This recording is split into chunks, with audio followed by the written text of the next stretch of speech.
Science class பார்த்துட்டு இருக்கோம். சயின்ஸ்ல வந்து என்ன டாபிக் வந்து நேற்று ஸ்டார்ட் பண்ணிடணும். நேற்று எது வரைக்கும் பார்த்துட்டு வாய்ஸ் கிளியரா கேக்குதா எல்லாருக்கும்?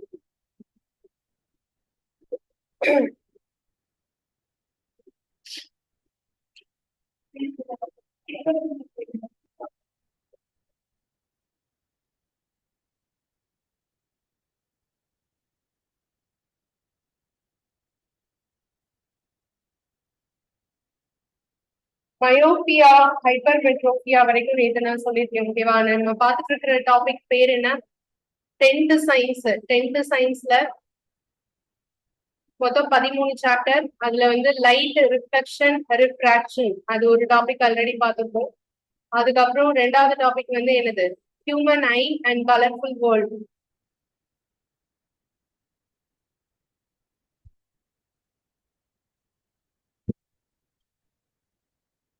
இந்த டாபிக் தான் இப்ப நான் சொல்லிட்டு இருக்கேன். இதுல ஆல்ரெடி நம்ம இதுவரை பார்த்துருக்கோம்னா கண்ணோட டிஃபெக்ட்ஸ், அதாவது நம்மளோட ஐயோட டிஃபெக்ட்ஸ் வந்து மூணு இம்பார்ட்டன்ட் டிஃபெக்ட்ஸ்.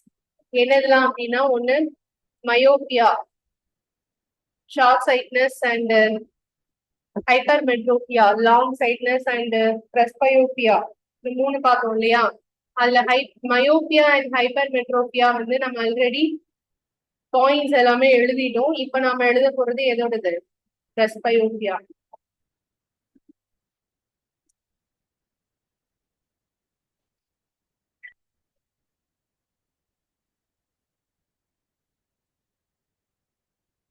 இது அட்டென்ட் பண்ணாதவங்க இருந்தீங்கன்னா உங்களுக்கு வந்து ரெக்கார்டட் கிளாஸ் நேற்று உள்ளது சென்ட் பண்ணி விடுறேன், அதுல பாத்துக்கோங்க.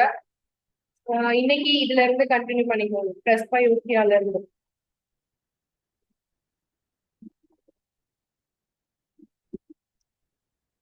டாபிக் போட்டுக்கோங்க, பிரஸ்பயோபியா. இது நம்மளோட ஐயோட ஒரு டிஃபெக்ட், அதாவது கண் பார்வை குறைபாடுல இது ஒரு வகையான நோய்.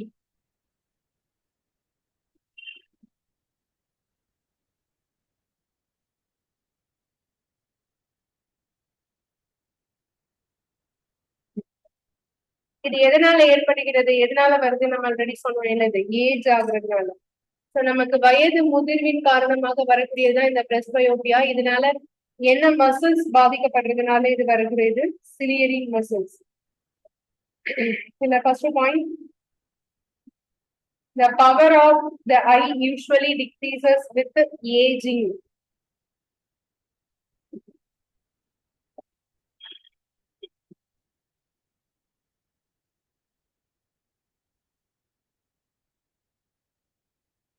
Usually decreases with aging. வயது முதிர்வின் காரணமாக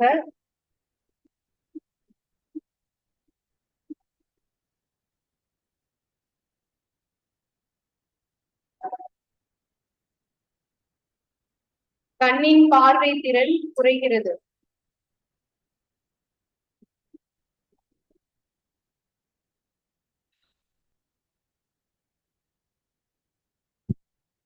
ஓகே, அடுத்தது செகண்ட் பாயிண்ட் என்ன அப்படின்னா,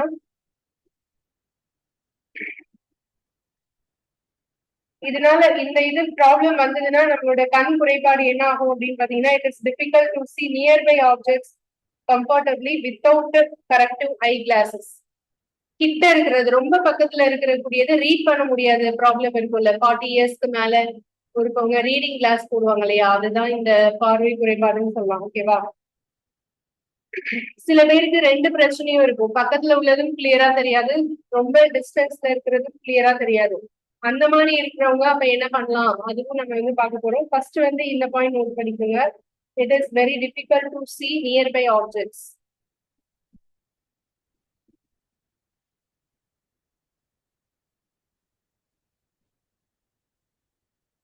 இல்ல கொஞ்சம் ஃபாஸ்டா எழுதிக்கணும்.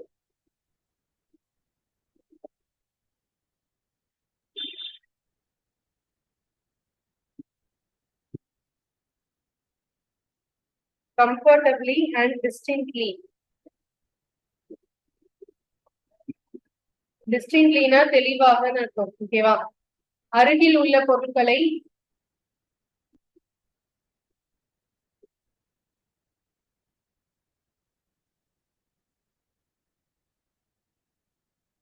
தெளிவாக காண முடியாத நிலை.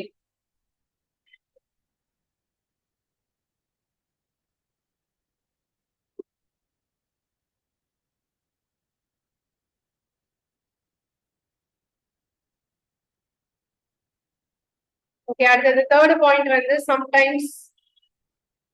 ஃபர்ஸ்ட் பாயிண்ட் எல்லாரும் நோட் பண்ணியாச்சு தானே? ஓகே, தேர்ட் பாயிண்ட் எழுதிக்கோங்க. Sometimes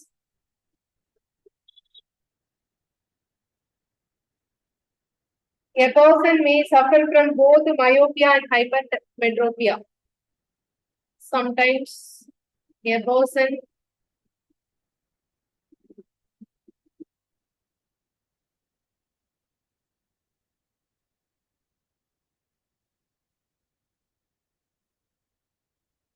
may suffer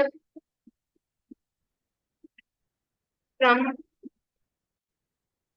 both myopia and hypermetropia.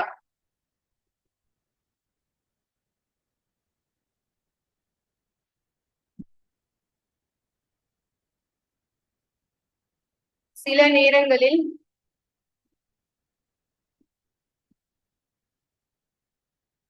சில நபர்கள் இரண்டு நோய்களாலும் பாதிக்கப்படலாம். மயோபியா மற்றும் ஹைப்பர்மெட்ரோபியா இரண்டு நோய்களாலும் பாதிக்கப்படலாம்.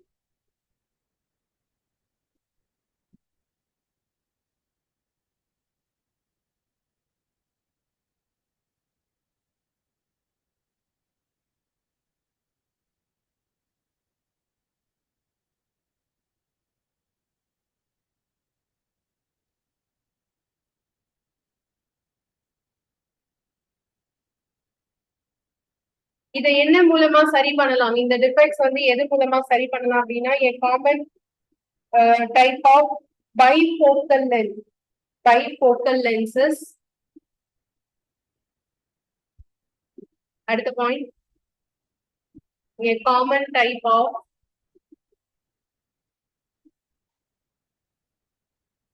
bifocal lenses consists of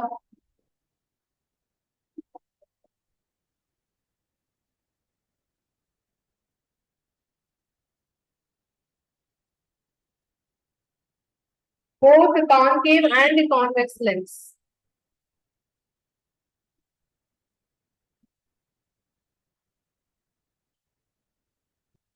அதாவது ரெண்டு லென்ஸுமே சேர்ந்து இருக்கிறது தான் பைஃபோக்கல் லென்ஸ் அப்படின்னு சொல்லுவோம். ஓகேவா? இந்த குறைபாடை சரி செய்வதற்கு எது பயன்படும் அப்படின்னா இந்த பைஃபோக்கல் லென்ஸ் தான் யூஸ் ஆகும்.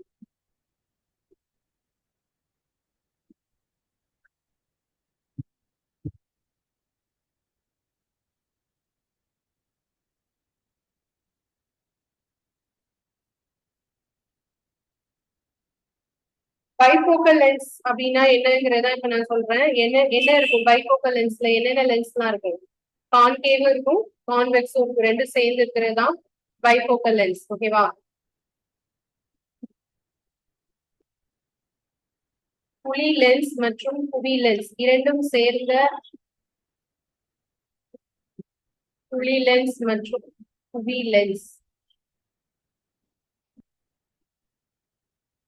இரண்டும் சேர்ந்த இருபுற குவியாடி மூலம் இதை சரிப்படுத்தலாம்.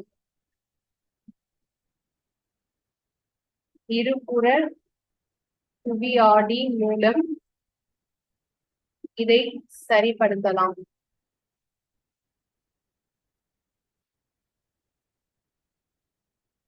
ஓகே, இந்த பைஃபோக்கல் லென்ஸ்ல வந்து கான்கேவ் லென்ஸ் எங்க இருக்கும், கான்வெக்ஸ் லென்ஸ் எங்க இருக்கும் அப்படிங்கிற பாயிண்ட் வந்து important. Common bifocal lens consist both ரெண்டும் இருக்குன்னு சொன்னோம் இல்லையா? the upper portion consists of concave and lower part is convex. In bifocal lens, upper portion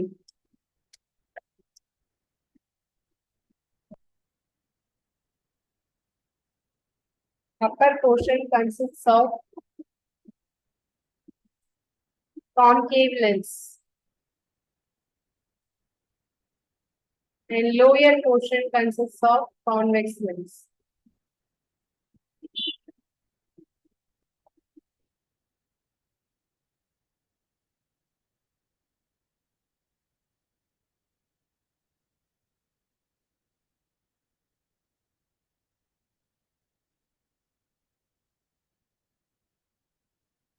இருபுவி ஆடியில்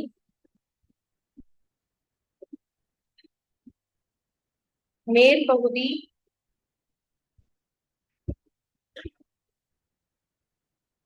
புவி ஆடியாகவும் கீழ்ப்பகுதி புவி ஆடியாகவும் இருக்கும்.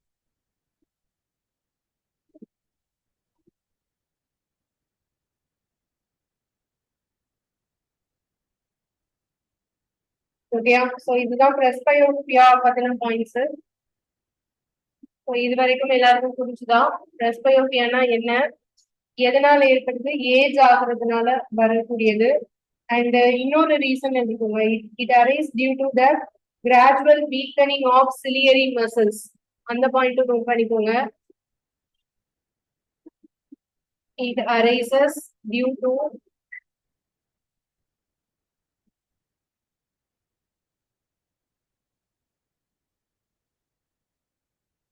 gradual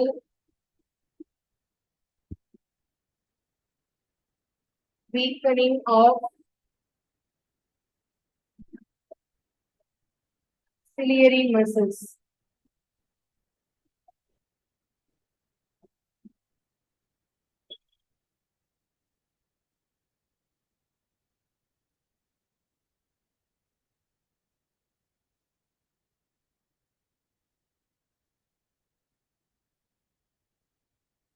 இந்த குறைபாடு சிலியரி தசைகள் பலவீனமாவதால் ஏற்படுகிறது.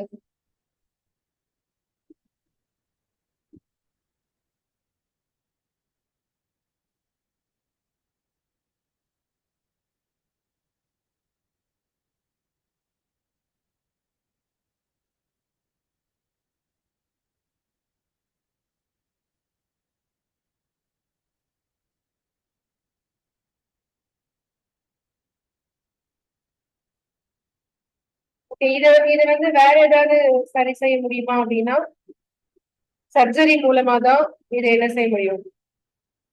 It is possible. அதாவது இதுல வந்து நம்ம சொன்னோம், இந்த லென்ஸ் யூஸ் பண்றதுனால சரி பண்ணலாம். அப்படி இல்லைன்னா சர்ஜிக்கல் இன்டர்வென்ஷன்ஸ், அதாவது ஆப்ரேஷன் மூலமாவும் இதை என்ன பண்ண முடியும், சரி செய்ய முடியும். ஓகேவா? சோ இதனால இந்த பாயிண்ட்ஸ் இவ்வளவுதான். மொத்தம் கண் டிஃபெக்ட்ஸ்ல 3 பார்த்துட்டோம். அடுத்தது நம்ம வந்து ஐ டோனாஸ் அப்படிங்கறத பத்தி பார்க்க போறோம். யாரெல்லாம் வந்து ஐ டொனேட் பண்ணலாம், யாரெல்லாம் பண்ணக்கூடாது. ஓகே, அதை பத்தின பாயிண்ட்ஸ் என்னென்ன அப்படிங்கறத பார்க்கலாம்.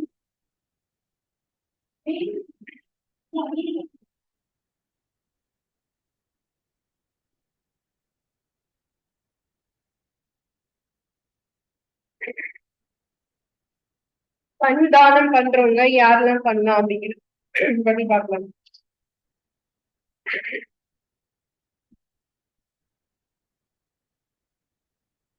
Eye donors can belong to any age group or sex. யார் வேணாலும் இருக்கலாம்.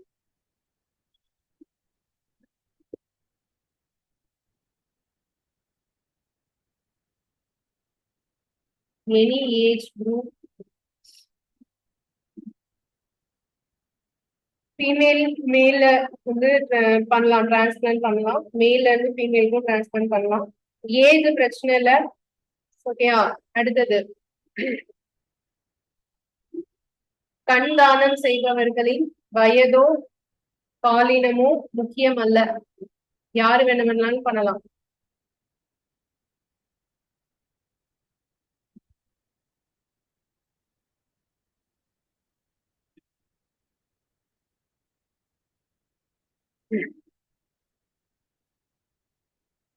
உருட்டல்ல.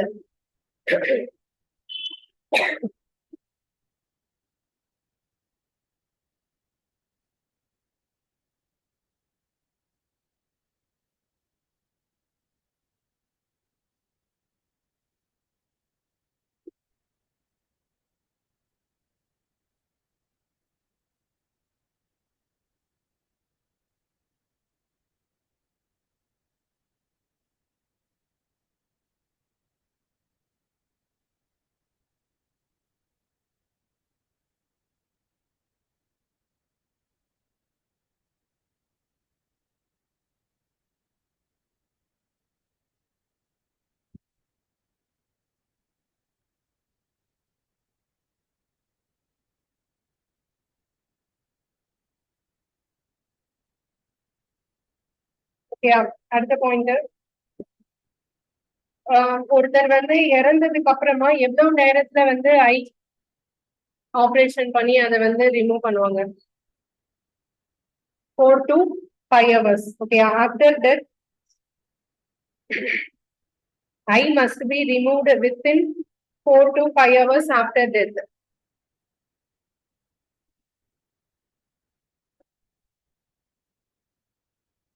Must be removed within 4 to 6 hours after death. ஒருவர் இறந்த பின்பு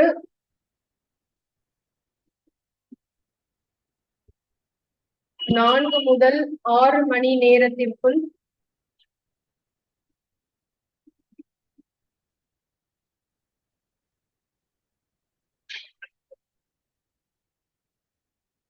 கண்கள் அறுவை சிகிச்சை மூலம் அகற்றப்பட வேண்டும்.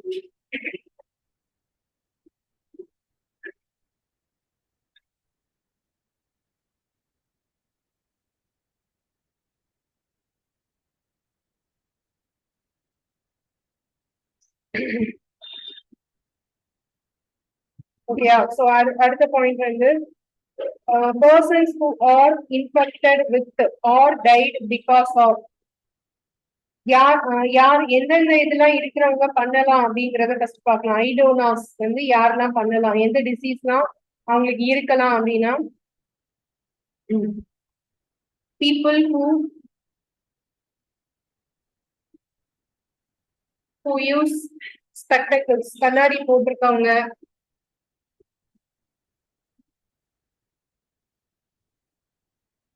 and operated for cataract, cataract operation பண்ணவங்க,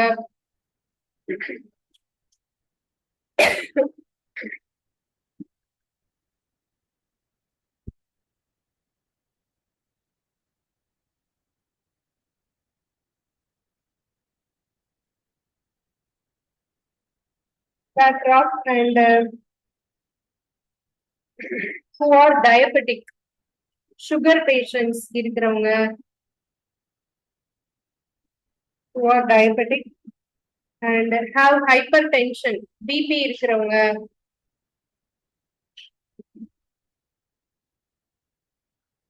asthma patients,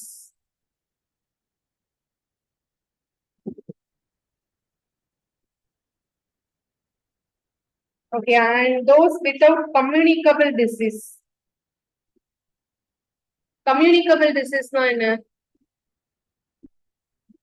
பரவும் நோய்கள் அப்படின்னு சொல்லுவோம்ல, அதுதான் communicable. Without communicable disease. Example சொல்லுங்க, பரவும் நோய்க்கு ஏதாவது ஒருத்தர்கிட்ட இருந்து இன்னொருத்தருக்கு ஸ்ப்ரெட் ஆகும், அது கொரோனா. வேற without communicable disease, viral fever, அதெல்லாம் சரி பண்ணிடலாம்ல.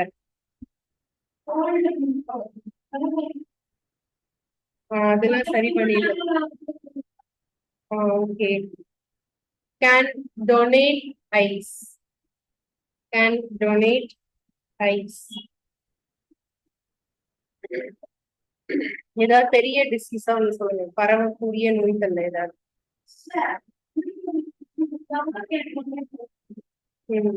வித்தவுட் கம்யூனிகபிள் டிசீஸ், அதெல்லாம் சரி பண்ணிடலாம். நான் கேக்குறது பெருசா பெரிய நோய் ஏதாவது. டெங்குவா?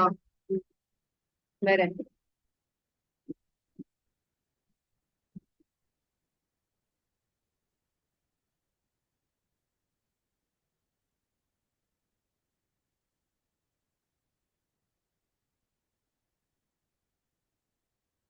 இது தமிழ்ல உள்ளவங்க கொஞ்சம் ஃபாஸ்டா எழுதிக்கோங்க.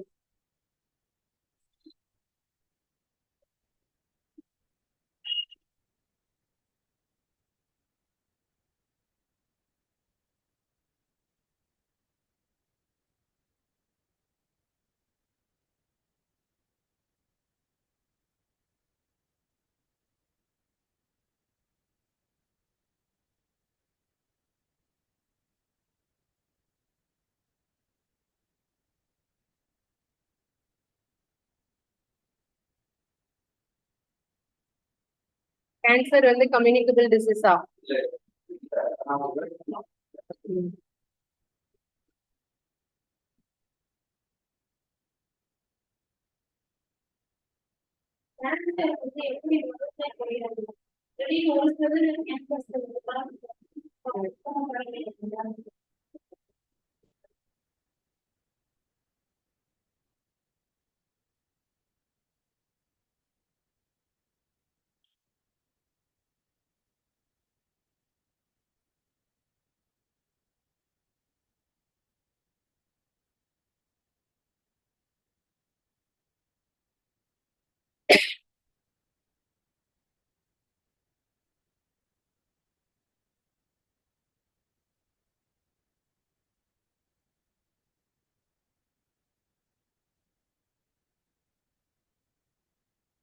இத வந்து எல்லாருமே தமிழ்ல நான் எழுதுறதெல்லாம் ரீட் பண்ணிக்கோங்க. உங்களுக்கு வந்து தமிழ்லயும் அந்த வேர்ட்ஸ் தான் தெரியணும்.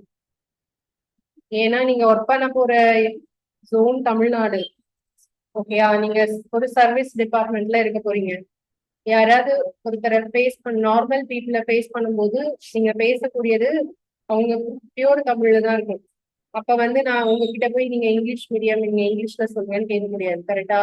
அதனால தமிழுக்கும் எனக்கும் சம்பந்தம் இல்லாத மாதிரியே இருக்குங்க. அதாவது தமிழ் டேர்மும் தெரியணும் உங்களுக்கு. ஓகேவா?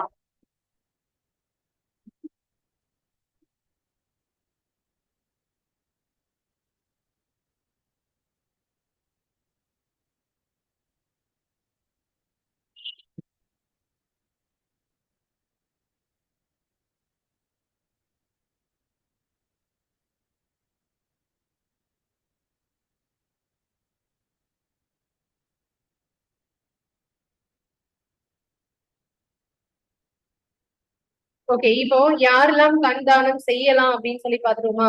அடுத்தது யாரெல்லாம் வந்து செய்ய முடியாது அப்படிங்கறத பத்தி பார்க்கலாம். கேன்சர்ல வந்து லுக்கீமியா, பிளட் கேன்சர் இருக்கிறவங்க மட்டும் செய்ய முடியாது. ஓகேவா? கண் தானம் செய்ய முடியாது. அது என்னென்ன அப்படிங்கறத பார்க்கலாம்.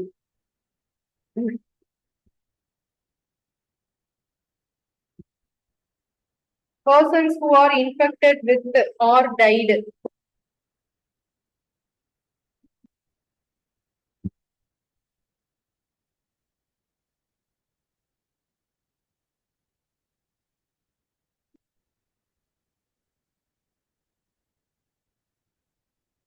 Because of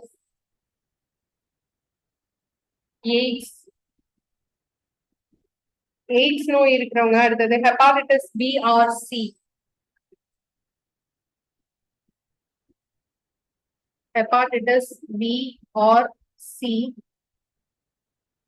ரேபிஸ் ரேபிஸ் இருக்கிறவங்க. அடுத்தது acute leukaemia.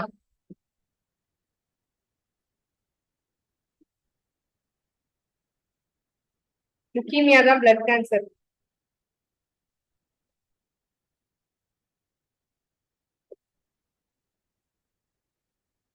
Tetanus and cholera. சொல்றேன், நான் ஒரு டிசீஸா சொல்றேன். காலரா, அப்புறம் மெனிஞ்சிட்டிஸ்.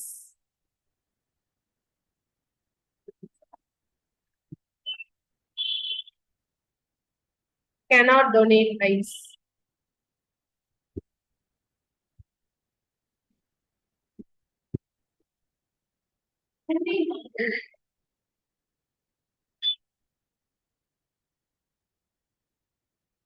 தமிழ்ல உள்ளவங்க இதை நோட் பண்ணியாச்சா? அடுத்தது போலாமா? Next.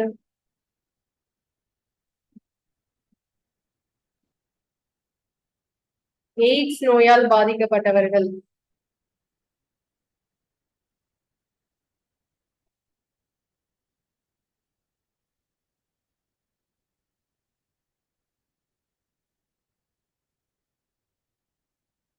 Hepatitis B and C ஆல் பாதிக்கப்பட்டவர்கள். ஹெப்பாட்டிட்டிஸ்னா மஞ்சள் காமாலை நோய், அதுதான் ஹெப்பாட்டிட்டிஸ். ஜாண்டிஸ்னு சொல்லுவோம்ல, சோ அதான் ஹெப்பாட்டிட்டிஸ். ஹெப்பாட்டிட்டிஸ் பி அல்லது சி. ஆமா. ராபிஸ். ராபிஸ்னா என்ன? நாய், பூனை, அப்புறம் குரங்கு, முயல், இது எல்லாமே கடிச்சதுனாலே அது வந்து ரேபிஸ் தான்.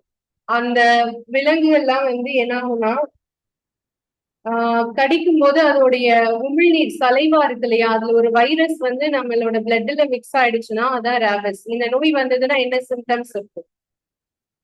இப்ப நிறைய பேருக்கு அந்த நோயெல்லாம் வந்து நிறைய பார்க்க முடியுது. ரீசன் என்ன அப்படின்னா எல்லார் வீட்லயுமே பெட்டு வளர்க்குறாங்க இல்லையா, சோ அந்த பெட்டு தெரியாம கடிக்கிறதுனால கண்டிப்பா இந்த டிசீஸ் வந்து வரும்.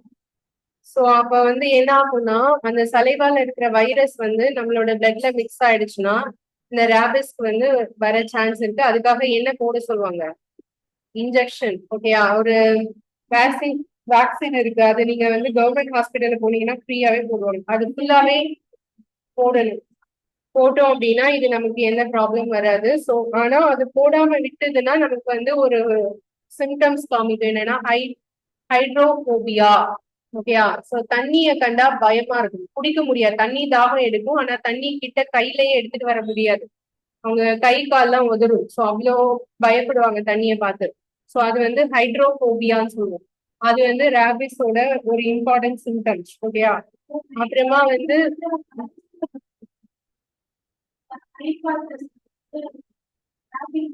ஹெப்பாட்டிஸ் வந்து ஜாண்டிஸ். ஆல்ரெடி அது நான் சொல்லிட்டேன். ஹெப்பாட்டிஸ் வந்து ஜாண்டிஸ். ரேபிஸோடைய சிம்டம்ஸ் வந்து ஹைட்ரோபோபியா. அது நீங்க எழுதல, ஜஸ்ட் தெரிஞ்சுக்கோங்க. அடுத்தது லுக்கீமியா அப்படின்னா பிளட் கேன்சர். ஓகேவா? அடுத்தது டெட்டனஸ். டெட்டனஸ்ங்கிறது என்ன டிசீஸ்னா இந்த மண்ணுல விளையாடக்கூடிய குழந்தைங்களுக்கு இந்த டிசீஸ் வந்து வரும். அந்த மண்ணுல இருக்கக்கூடிய சில பாக்டீரியாஸ்னால இது வந்து வரக்கூடியதான் டெட்டனஸ் அப்படின்னு சொல்லுவோம். காலரானா எல்லாருக்கும் தெரியும் தானே? காலரானா என்னன்னு தெரியும் தானே? அது வைரஸால வருதா பாக்டீரியானால வருதா? பாக்டீரியானால வருது. ஓகேவா? சோ அதுக்கப்புறம் மெனிஞ்சிட்டிஸ்ங்கிறது கண்ணையே பாதிக்கக்கூடிய ஒரு நோய். நம்மளுடைய கண்ணுல கார்னியாவையே பாதிக்கக்கூடிய ஒரு நோய் தான் இந்த மெனிஞ்சிட்டிஸ். ஓகேவா? சோ இது எல்லாமே இருக்கிறவங்க என்ன பண்ண முடியாது? ஐ டொனேட் பண்ண முடியாது. ஓகேவா?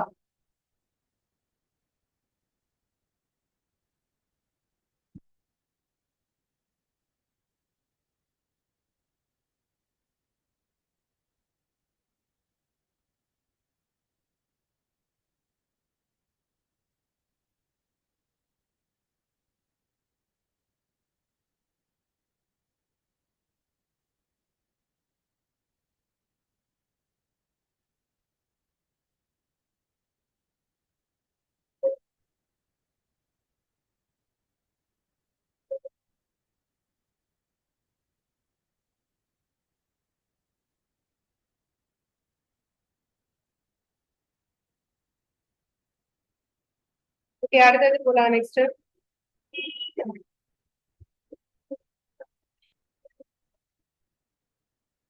இது ஐடோனாஸ் இதோட முடிஞ்சிருச்சு. அடுத்தது என்ன பார்க்கணும் அப்படின்னா டிஸ்பர்சன். டிஸ்பர்சன்னா என்ன? நிறப்பிரிகை அப்படின்னு சொல்லுவோம் தமிழ்ல. ஒயிட் கலர் வந்து எத்தனை கலர்ஸா பிரியும்னா 7 கலர்ஸா பிரியும். ஓகேவா? அந்த ரெயின்போவோட கலர்ஸ் பார்த்துருக்கீங்க தானே? 7 கலர்ஸ். அது எப்படி அந்த 7 கலர்ஸ் வருது? இந்த 7 கலர்ஸ் என்னன்னு சொல்லுவோம் நம்ம? விப்ஜிஆர்னு சொல்லுவோமா? அந்த விப்ஜிஆர்னா பீனா என்ன, ஐனா என்ன, அதெல்லாம் தெரியுமா எல்லாருக்கும்? எழுதியாச்சா?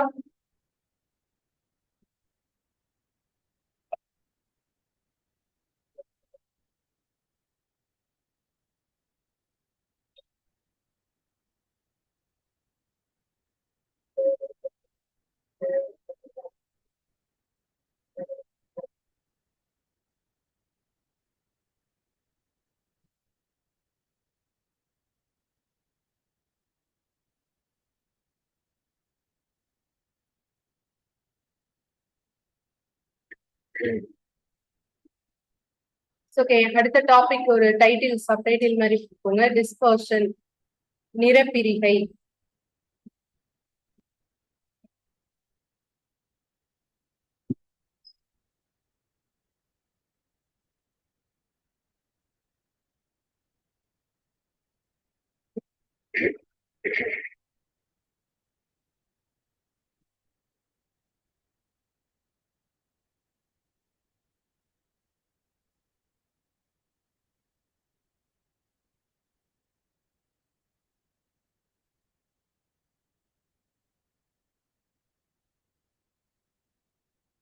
The splitting of light into its component colors, that is called dispersion. Dispersion na enna அப்படிங்கறது படிக்கணும்.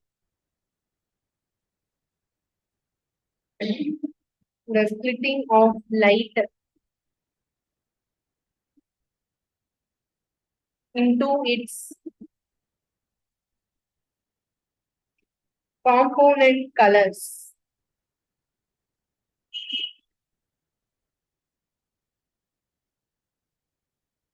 is called dispersion.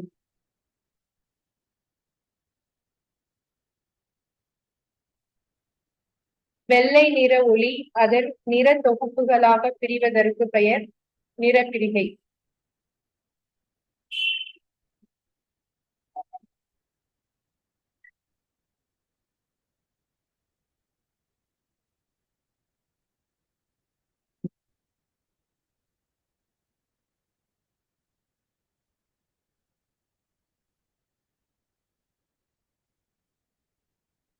பிரிகை அடையும் நிகழ்வு நிறப்பிரிகை. எக்ஸாம்பிள் ரெயின்போ, வானவில்.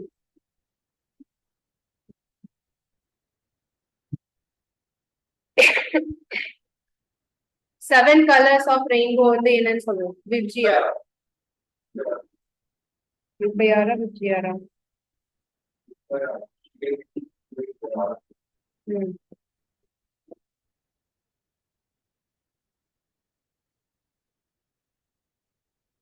VIBGYOR.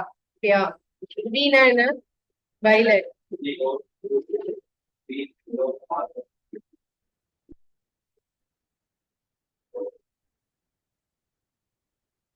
B வந்து ப்ளூ, G வந்து கிரீன், Y வந்து yellow,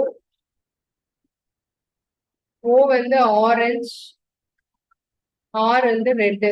சரியா? சோ இதான் செவன் கலர்ஸ். சோ இந்த செவன் கலர்ஸ்ல எந்த கலர் வந்து வேவ் லென்த் கம்மியா இருக்கும்னா வயலட். அது அதிகமா வேவ் லென்த் இருக்கிறது ரெட். அந்த வயலட் இண்டிகோ ரெண்டுமே ரொம்ப ரொம்ப கம்மியா இருக்கும் வேவ் லென்த், நம்ம அதை பார்க்கவே முடியாது.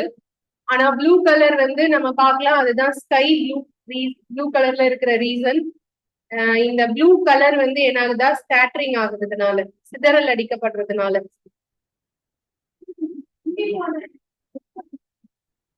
இண்டிகோ வந்து கலர்.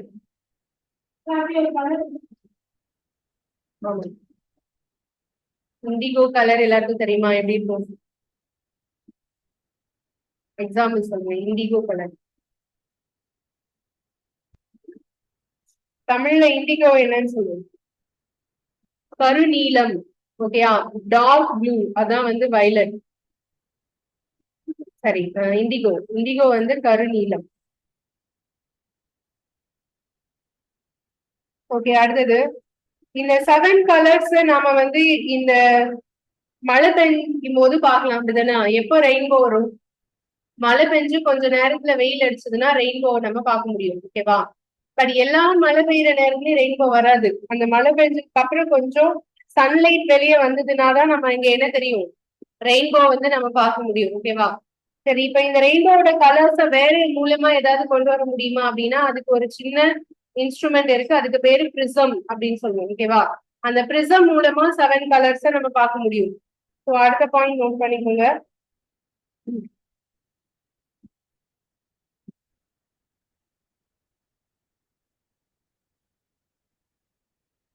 பிரிசம், முப்பட்டகம்.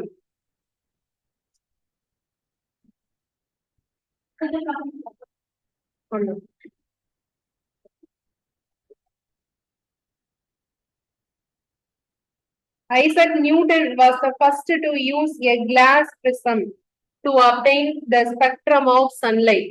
Isaac Newton. தெரியும் தானே ஐசக் நியூட்டன் யாருன்னு? ஐசக் நியூட்டன் என்ன கண்டுபிடிச்சாரு? கிராவிட்டி. அது மட்டும் அவர் கண்டுபிடிக்கல, நிறைய விஷயம் கண்டுபிடிச்சிருக்காரு.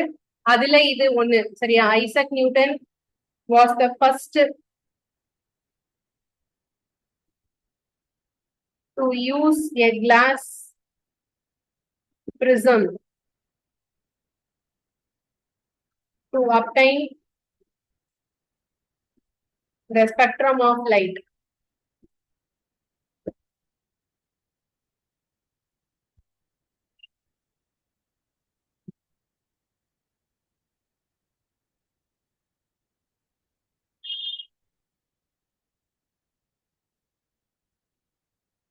Spectrum of sunlight.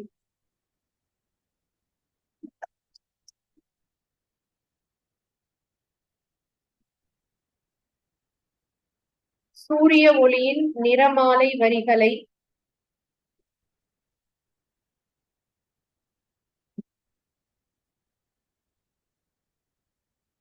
முதலில் கண்ணாடி முப்பட்டகம் வழியாக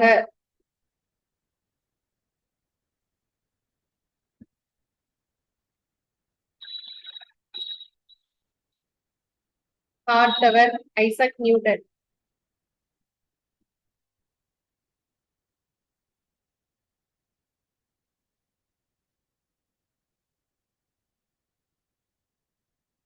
Prism is a device consisting of two reflected surface and one prism is a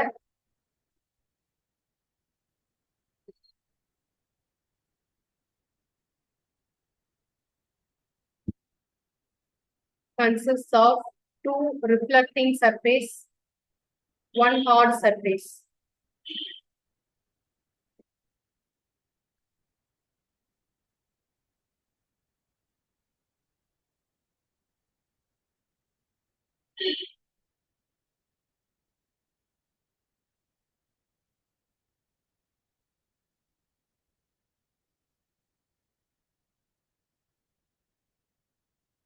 முப்பட்டகம் என்பது இரண்டு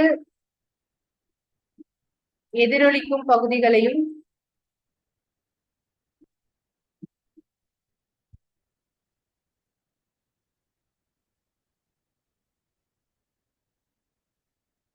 ஒரு எதிரொலிக்காத பகுதியையும் கொண்டது.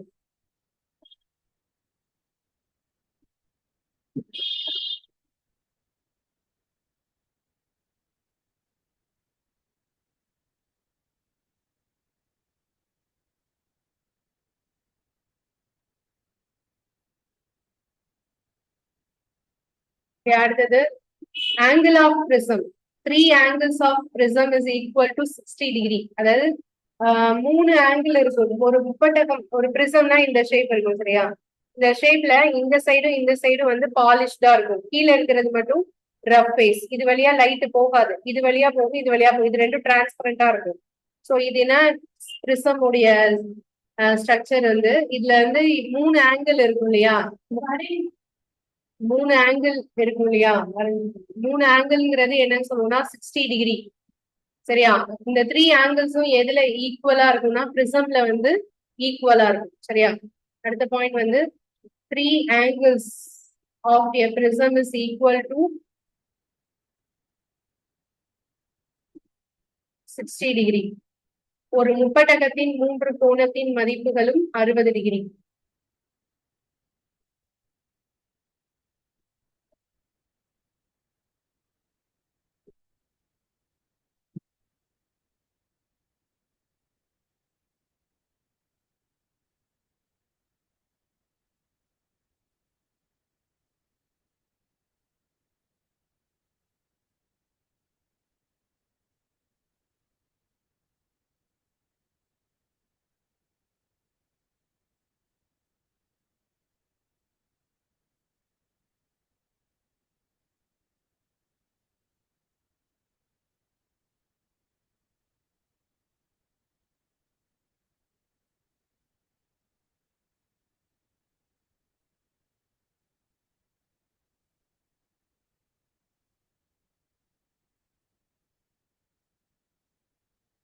ஓகே, அடுத்தது சன்லைட் வந்து 7 கலர்ஸால ஆனதுன்னு முதல்ல சொன்னது யாருன்னு கேட்டா யாரு சொல்வீங்க? Sunlight is made up of 7 colors at first invented by dash. சூரிய ஒளி 7 நிறங்களால் ஆனது என்பதை முதலில் கண்டறிந்தவர் நியூட்டன். இப்பதானே எழுதணும், ஐசக் நியூட்டன். ஓகேவா? இப்போ வந்து ஒரு பிரிசம்ல சன்லைட் பட்டா 7 கலர்ஸ் வருதுன்னு சொன்னோம்ல. அப்போ நாம வந்து யூஸ்வலா பார்க்கக்கூடிய ரெயின்போ இருக்கு இல்லையா, அதுல 7 கலர்ஸ் வருது அப்படின்னா, இப்போ இந்த அட்மாஸ்பியர்ல ஏதோ ஒண்ணு பிரிசம் மாதிரி என்ன செய்யுது, ஆக்டிவ். அதனாலதான் நமக்கு வந்து என்ன ஆகுது, சன்லைட் வந்து அந்த பிரிசம் மாதிரியான செட்டப்ல வந்து பட்டதுக்கு அப்புறம் தான் 7 கலர்ஸா பிரியுது. அப்ப இந்த அட்மாஸ்பியர்ல எது வந்து பிரிசமா வந்து அந்த இடத்துல ஒர்க் ஆகுது, வாட்டர் மாலிகுல்ஸ். ஓகேவா, நம்ம மழை பெஞ்சதுக்கு அப்புறம் தானே ரெயின்போ வருது. சோ மழை பெஞ்சதுக்கு அப்புறம் அட்மாஸ்பியர்ல கண்டிப்பா என்ன இருக்கும், வாட்டர் மாலிகுல்ஸ் இருக்கும் இல்லையா, அதுலதான் இந்த சன்லைட் பட்டு 7 கலரா பிரியுது. ஓகேவா, அடுத்த பாயிண்ட் வந்து shape of rainbow. Shape of ரெயின்போன்னு கேட்டா என்ன சொல்வீங்க? Circle. Full circle, half circle கிடையாது. நாம பாக்குறதுக்கு ஆஃப் சர்க்கிள், பட் எர்த்தோட ஷேப் என்னவோ அதுக்கு ஈக்குவலா ரெயின்போ வந்து கிரியேட் ஆகும். ஓகேவா, ஃபுல் சர்க்கிளா தான் இருக்கும். அது எப்ப போகும்போது பார்க்கலாம் அப்படின்னா, ஃபிளைட்ல நீங்க போகும்போது என்னைக்காவது வானவில் பார்த்துன்னா அதுல பார்க்கலாம். ஓகேவா, ஒரு வானவில்லின் வடிவம் வந்து வட்டம்.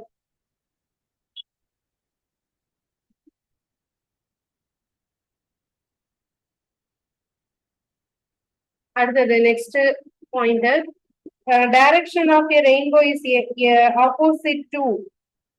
எங்க இருக்கும், சன்லைட்டுக்கு ஆப்போசிட் டைரக்ஷன்ல தான் ரெயின்போ எப்பவுமே இருக்கும். சரியா, a rainbow is always to form in a direction opposite to that of sun.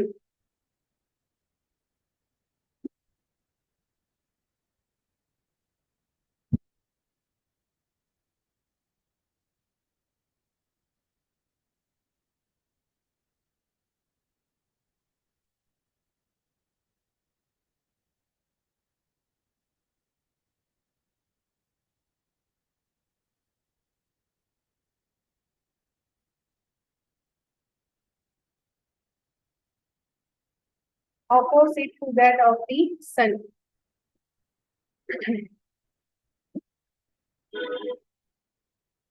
ஒரு வானவில் எப்போதும் சூரியனுக்கு எதிர் திசையிலேயே தோன்றும்.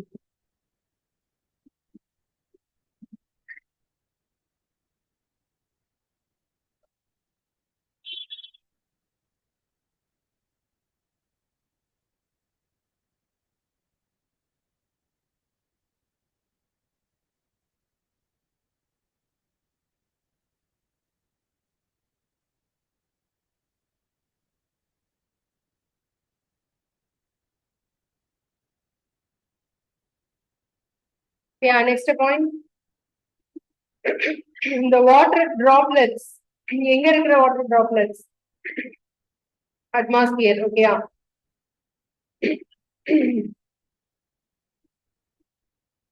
Dispersion of sunlight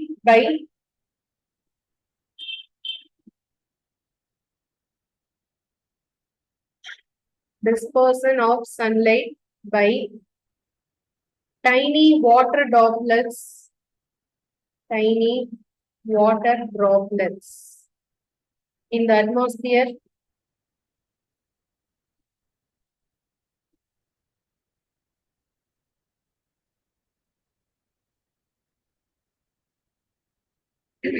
act as small prism.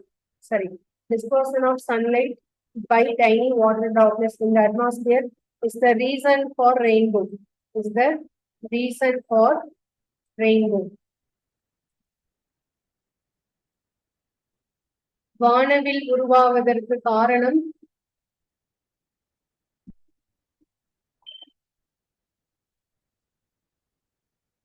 வளிமண்டலத்தில் உள்ள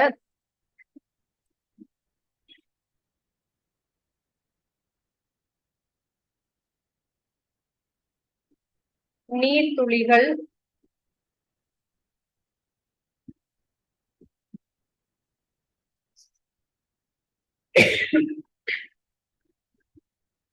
சூரிய ஒளியை நிறப்பிரிகை செய்வதால்.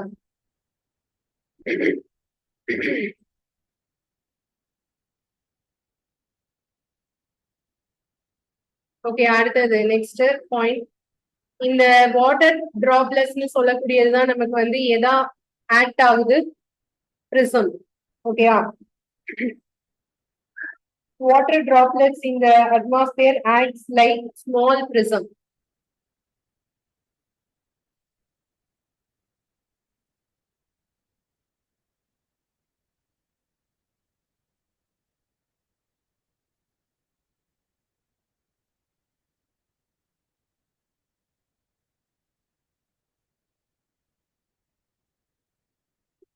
காற்றில் உள்ள சிறிய நீர்த்துளிகள் ஒரு சிறிய முப்பட்டகமாக செயல்படுகிறது.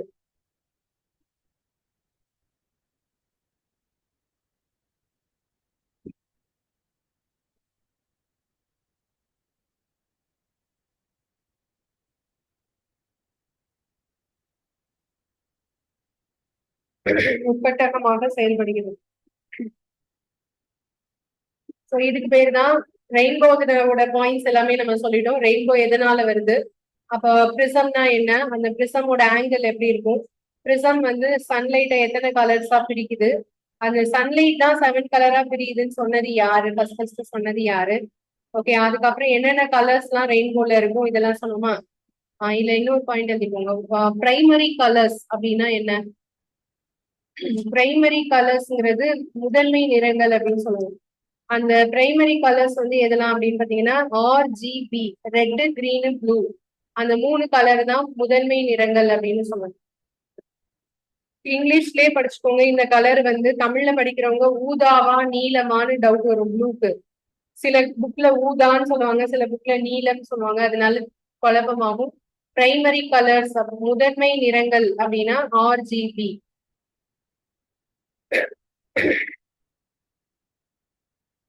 ஓகேயா, சோ இதுக்கப்புறம் இன்னொரு பாயிண்ட் இருக்கு, அது என்ன அப்படின்னா மொத்தம் 7 கலர்ஸ் இருக்கு இல்லையாப்பா, அந்த 7 கலர்ஸையும் வந்து நாம ஒரு இதுவும் நியூட்டன் கண்டுபிடிச்சதுனாங்க. நீங்க ஒரு சின்ன எக்ஸ்பிரிமெண்ட் மாதிரி செய்யலாம். ஒரு சர்க்கிள் ஷேப்ல நான் வந்து என்ன பண்ணிருக்கேன்னா ஒரு கார்ட்போர்டு எடுத்திருக்கேன். ஓகேவா, அந்த கார்ட்போர்ட்ல நல்லா ஒயிட் பேப்பரை ஒட்டியிருக்கேன்னு வச்சுக்கலாம். சென்டர்ல வந்து ஹோல் போட்டு ஒரு இதுல நான் வந்து சுத்தி விடுற மாதிரி ஒரு ஸ்டாண்ட் போட்டு மாட்டி வச்சிருக்கேன். ஸோ இதை நான் ரொட்டேட் பண்ணா இது என்ன செய்யும், நல்லா சுத்தும். அந்த மாதிரி ஒரு இதுல இருக்கிறதா இமேஜின் பண்ணிக்கோங்க. இப்ப இதுல வந்து ஒரு லேயரா வந்து நான் என்ன பண்றேன்னா கலர் கொடுக்குறேன். அந்த ரெயின்போவோட 7 கலர்ஸையும் ஃபுல்லாதையும் இதுல என்ன செஞ்சுட்டேன், 7 கலர்ஸும் திக்கா வந்து அதுல வந்து பெயிண்ட் பண்ணியாச்சு. ஓகேவா, இப்போ இந்த சர்க்கிளை நல்லா ஃபாஸ்டா சுத்தி விட்டேன்னா இதுல என்ன கலர் தெரியும், எல்லா 7 கலர்ஸும் இதுல இருக்கு. மெதுவா சுத்தினா 7 கலர்ஸும் தெரியும். நல்லா ஃபாஸ்டா சுத்தி விட்டேன்னா இது ரொட்டேட் ஆகும்போது என்ன என்ன கலர் மட்டும் தெரியும், ஒயிட் கலர் மட்டும் தெரியும். புரியுதா, சோ இதை கண்டுபிடிச்சது யாரு, நியூட்டன். அப்போ ரெயின்போட 7 கலர்ஸையும் மிக்ஸ் பண்ணா நமக்கு கிடைக்கிறது என்ன கலர், ஒயிட் கலர். ஓகே, இந்த டிஸ்க்கு பேரு நியூட்டன் டிஸ்க்னு பேரு. சரியா, நியூட்டன் டிஸ்க். சோ இதை கண்டுபிடிச்சதும் நியூட்டன் தான். ஆமா, வரைஞ்சுக்கலாம். சோ இது வந்து 7 கலர்ஸ் மிக்ஸ் பண்ணா ஒயிட் கலர் வரும் அப்படின்னு ஃபர்ஸ்ட் சொன்னது யாரு, Newton.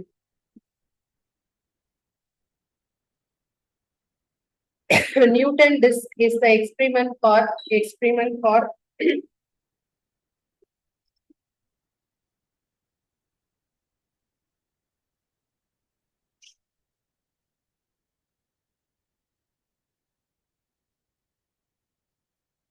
proof of mixing of 7 colors is mixing of 7 colors will be white color.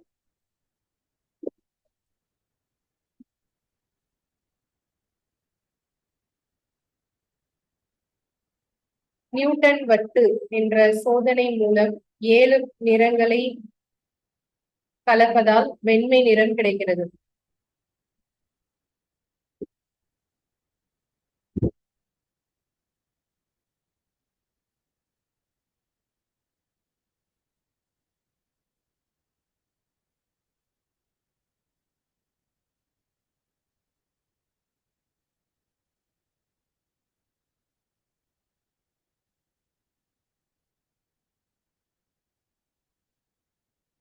வெண்மை நிறம் கிடைக்கும் என்பதை நிரூபிக்கலாம்.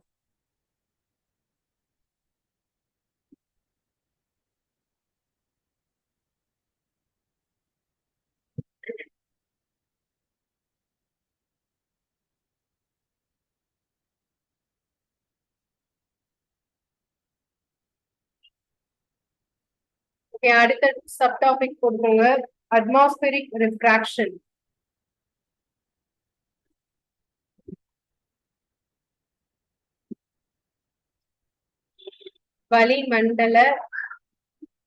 வளிமண்டலத்தில் ஒளி விலகல்.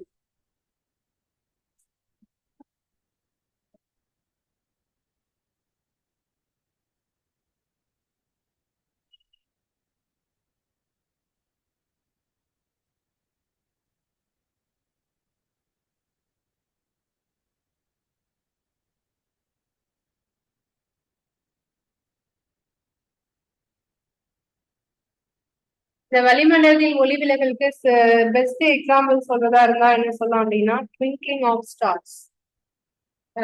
எக்ஸாம்பிள்ஸ், நட்சத்திரங்கள் பாக்குறதுக்கு மின்னுறது மாதிரி தெரியுது இல்லையா? சோ அது ரீசன் என்ன அப்படின்னா, twinkling of stars. Reason refraction.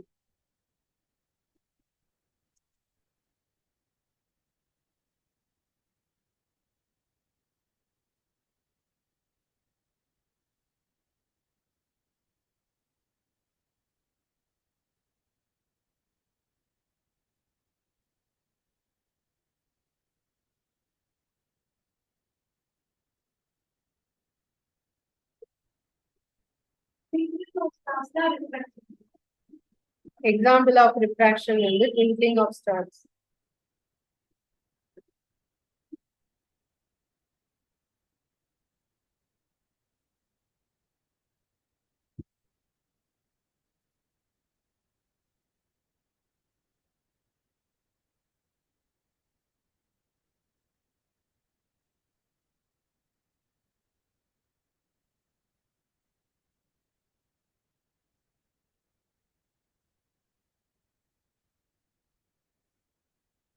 Okay, அடுத்தது ஸ்ப்ரிங்க்லிங் ஆஃப் ஸ்டார்ஸ்க்கான ரீசன் என்ன அப்படின்னு பார்க்க போறோம். இது வரைக்கும் எல்லாருமே நோட் பண்ணியாச்சா?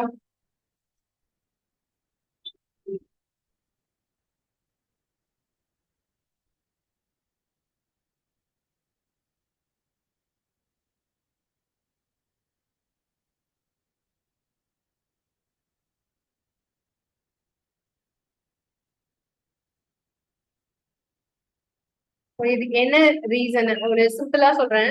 இப்ப ஸ்டார் ஏதோ ஒரு ஸ்டார் இருக்குன்னு வச்சுக்கோங்க ஸ்பேஸ்ல. ஓகே, நம்ம எர்த் இங்க இருக்கு. சோ எர்த்ல இங்க ஸ்டார், ஏதோ ஒரு ஸ்டார் இங்க எர்த்ல இருந்து பார்க்கும்போது தெரியுது, அப்படிதானே? ஏன்னா ஸ்டார் எல்லாமே லூமினஸ் ஆப்ஜெக்ட், தானாகவே ஒளிரும் தன்மை கொண்டது. எல்லா ஸ்டாருக்கும் லைட் இருக்கும். சோ அப்போ இந்த ஸ்டார் லைட் கண்டினியூஸா டிராவல் பண்ணி எர்த்துக்கு இங்க வருதுன்னு வச்சுக்கோங்க. இப்படி வரும்போது அது ஸ்ட்ரெயிட்டா டிராவல் பண்ணி வரும்போது இதுல ஏதாவது டிஸ்டர்பன்ஸ் இல்லாம இருக்குமா? கண்டிப்பா நடுவுல ஏதாவது டிஸ்டர்பன்ஸ் இருக்கு. டிஸ்டர்பன்ஸ் மீன்ஸ் அந்த ஸ்பேஸ்ல இருக்கக்கூடிய அஸ்ட்ரானட்ஸ் எங்கேயாவது சுத்திட்டு இருக்கும். அந்த கற்கள், விண் கற்கள்னு சொல்லுவோம்ல, அது மாதிரி சுத்திட்டு இருக்கும். அது இதோட லைட்டை தாண்டி போகலாம். சோ அதே மாதிரி நம்மளோட எர்த்துக்குள்ள வரும்போது அட்மாஸ்பியர்ல நிறைய டஸ்ட் பார்ட்டிகல்ஸ் இருக்கும், அப்படிதானே? சோ லைட் டிராவல் பண்ணி வரும்போது இதெல்லாம் கடந்து என்ன செய்யுது? பெண்டாய் வரும், சரியா? சோ அப்படி பெண்டாய் வர்றதுனால நீங்க எர்த்ல இருந்து ஒருத்தர் பார்க்கும்போது அவருக்கு கண்ணுல இது என்ன செய்யும்?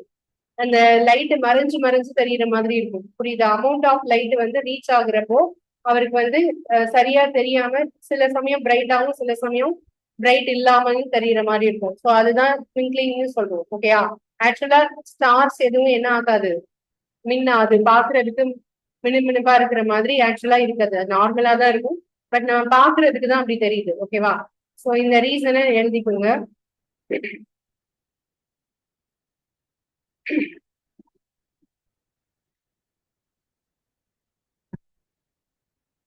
The apparent position of the star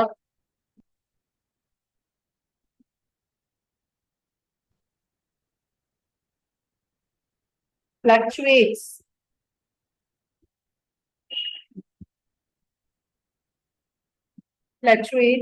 and the amount of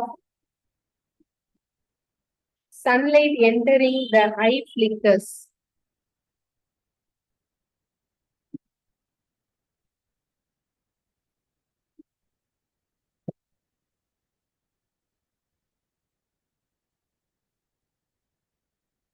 Eye flickers. The stars sometimes appear brighter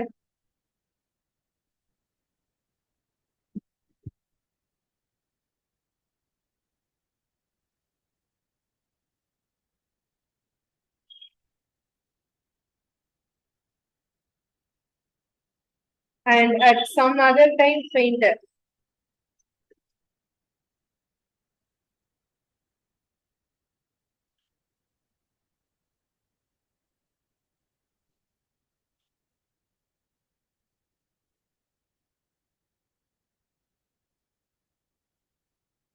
Which is the twinkling effects.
இன்னொன்னு ரீசன் வந்து நான் சொன்ன டஸ்ட் பார்ட்டிகல்ஸ் இருக்கும், எல்லா டிஸ்டர்பன்ஸும் இருக்கும்னு சொன்னல. அதுல ஒண்ணு sunlight, amount of sunlight.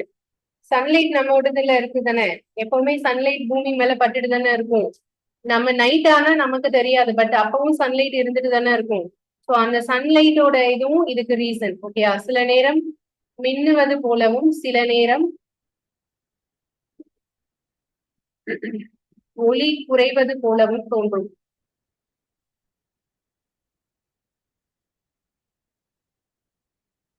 So இதான் ரீசன். ஓகேவா? இது வந்து முக்கியமான ஒரு பாயிண்ட், இதை ஞாபகம் வச்சுக்கணும். இது வந்து எதுக்கான எக்ஸாம்பிள்? இப்ப நம்ம எழுதியிருக்கிறது எதுக்கான எக்ஸாம்பிள்? ரிஃப்ராக்ஷன், அப்படிதானே? ஒளி விலகல். ஓகேவா? அடுத்தது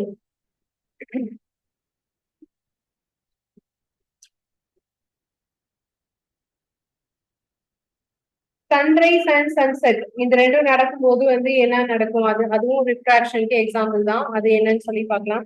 இது நோட் பண்ணிக்கோங்க, நோட் பண்ணாதவங்க கொஞ்சம் ஃபாஸ்டா நோட்.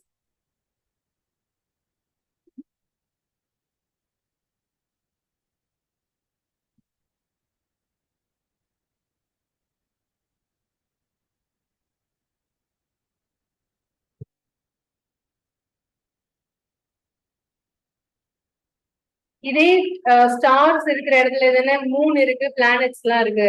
ஆனா மூனோட லைட்டை நம்ம பார்க்கும் போது அப்படி இருக்கா? போயிட்டு போயிட்டு வர மாதிரி ட்விங்க்லிங் ஆகுதா மூனோட லைட்? சந்திரன் பாக்குறதுக்கு மின்னுவது மாதிரி தெரியுதா? இல்ல இல்ல, அது அப்படியே ஒரு பிரைட்டா தானே தெரியுது. ஸோ அது ஏன் ரீசன்? அதனால அதுக்கும் இதுக்கு என்ன சம்பந்தம்? ஏன்னா மூன் லைட் வந்து அதோட ஓன் லைட் கிடையாது, அதுவே என்னதான் செய்யுது? நான் லூமினஸ், அதாவது சன்னோட லைட்டை தான் அது வந்து ரிஃப்ளெக்ட் பண்ணுது. ஓகேவா? ஸோ ஓன் லைட் இருக்கிறதுனால மட்டும்தான் இந்த மாதிரி நடக்கும். சன்லைட் வந்து ஓன் லைட், ஸ்டார் லைட் வந்து ஓன் லைட். ஆனா மூணுக்கு ஓனா லைட் கிடையாது, அது சன்லைட்டை தான் ரிஃப்ளெக்ட் பண்ணுது. ஓகேவா?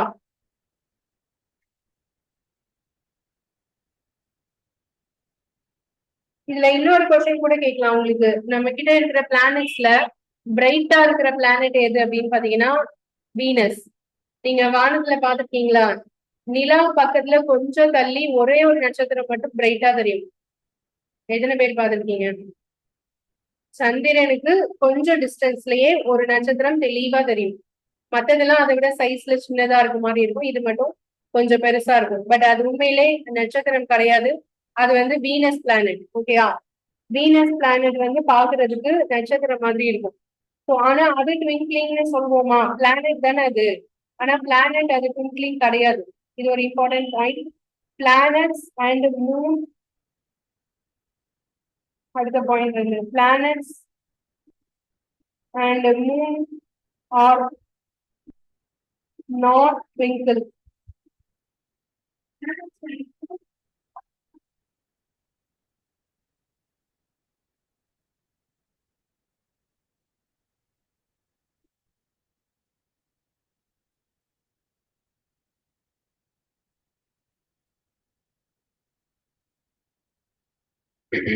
கோள்களும் நட்சத்திரங்களும் மின்னுவது இல்லை.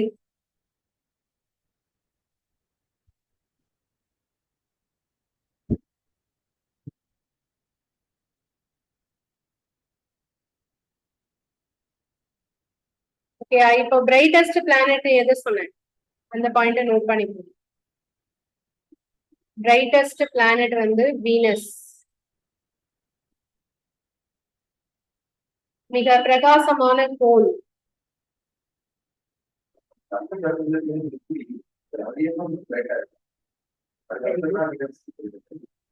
நல்ல கொஸ்டின்.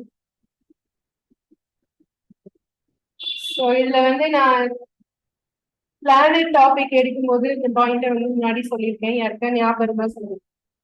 சன்னுக்கு ஃபர்ஸ்ட் இருக்கிறது சரியா, நம்மளோட சோலார் சிஸ்டம்ல முதல்ல சன் இருக்கும்.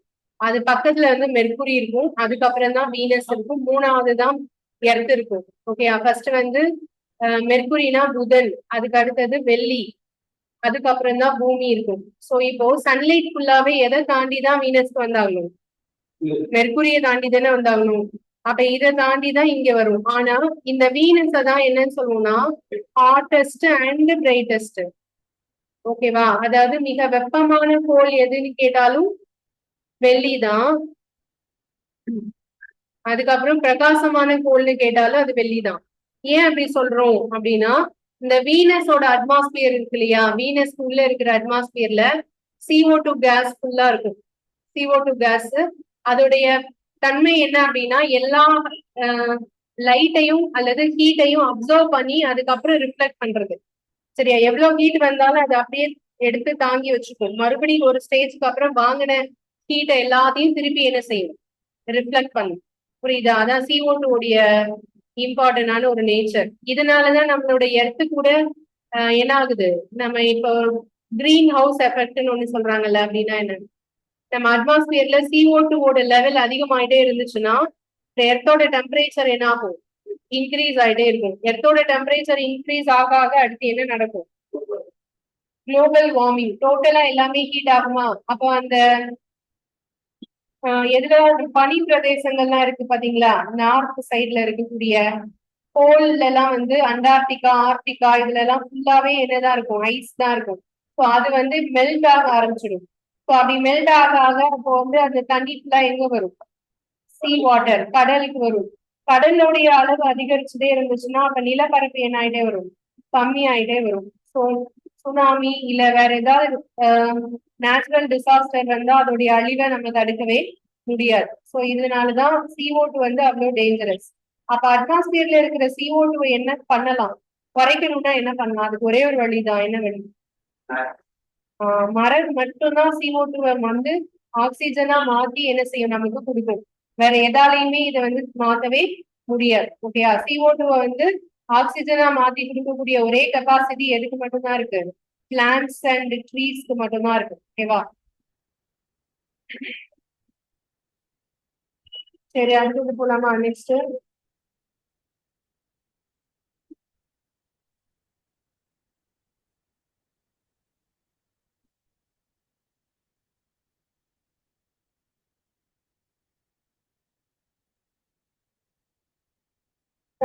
sunrise and advanced sunrise and delayed sunset. இந்த சப்டாபிக் மாதிரி கொடுக்கணும். Advance sunrise and delayed sunset.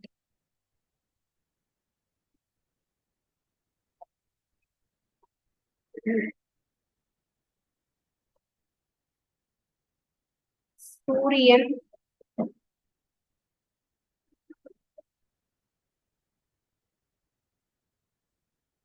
உதிப்பது விரைவாக, மறைவது மெதுவாக. அப்படின்னா என்ன? நார்மலா சன்ரைஸ் ஆகுறதுக்கு 2 மினிட்ஸ்க்கு முன்னாடி, சரியா? 2 மினிட்ஸ்க்கு முன்னாடியே வந்து சன்னை நம்ம பார்க்க முடியும். The sun is visible to us about 2 minutes before the actual sunrise. பொதுவா சன்ரைஸ்னா என்ன? அது ஃபர்ஸ்ட் சொல்லுங்க. சரி, எப்படி சூரியன் உதிக்கும்?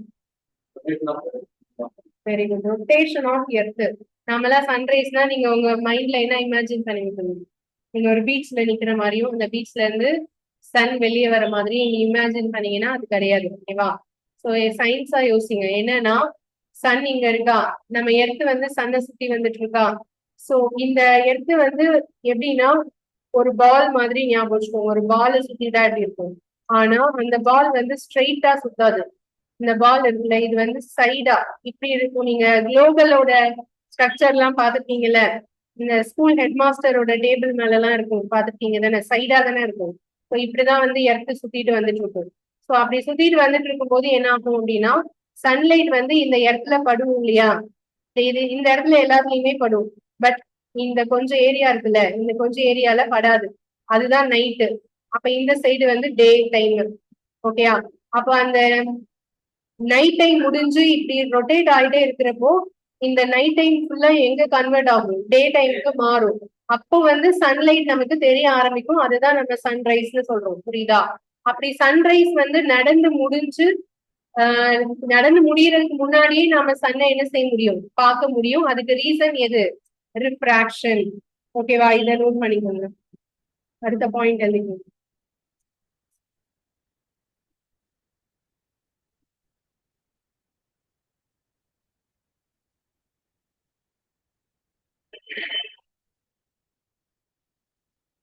The sun is visible to us about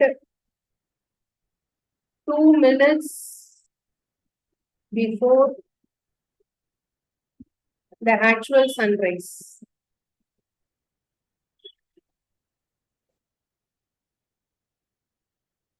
And 2 minutes after the actual sunset.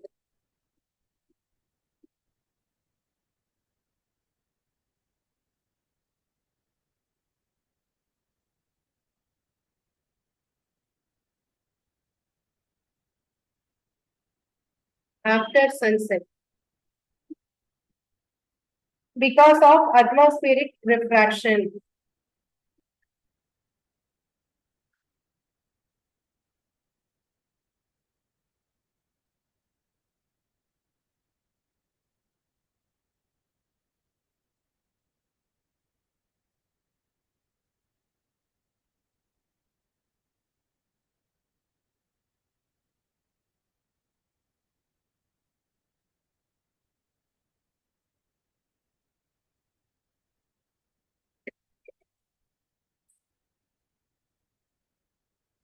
சரியான சூரிய உதய நேரத்திற்கு 2 நிமிடம் முன்பாக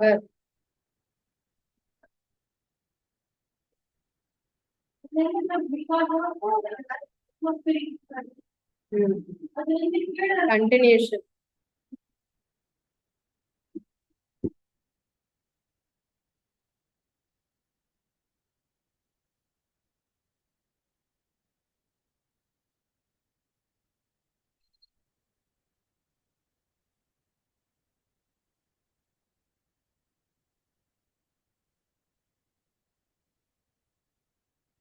இரண்டு நிமிடங்கள் பின்பாகவும் நாம் சூரியனை பார்க்க முடியும்.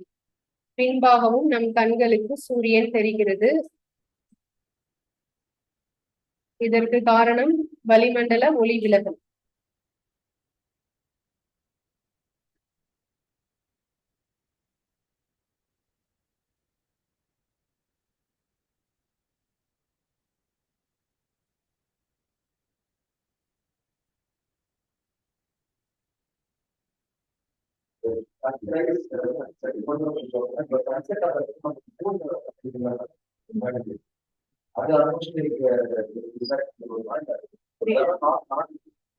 சன்செட்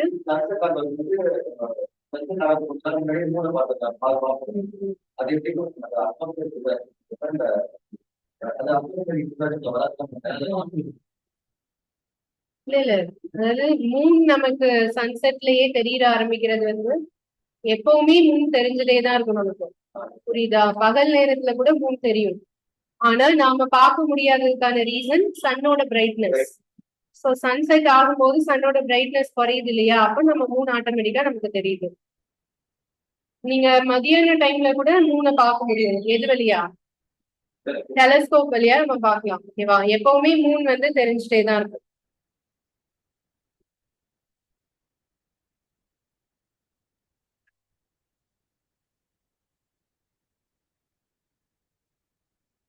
இந்த டைம் டிஃபரன்ஸ்க்கான காரணம் என்னன்னு கேட்டா என்ன சொல்லுவோம்? ரிஃப்ராக்ஷன். ஓகேயா?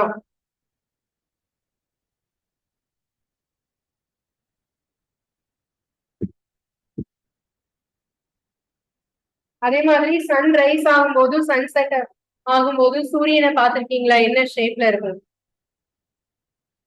நல்ல ரவுண்ட் ஷேப்ல தெரியுமா? பெருசா ரெட் கலர் பால் மாதிரி நல்லா தெரியும். பார்த்திருக்கீங்களா? மார்னிங் யாரெல்லாம் பார்த்திருக்கீங்க? மார்னிங் 5 o'clock அது யாரெல்லாம் பார்த்திருக்கீங்க? அதெல்லாம் மிட் நைட், அதெல்லாம் பார்க்க முடியாதுன்னு சொல்றீங்களா? 5 o'clock மிட் நைட் அப்படி யாருக்காவது இருக்கா?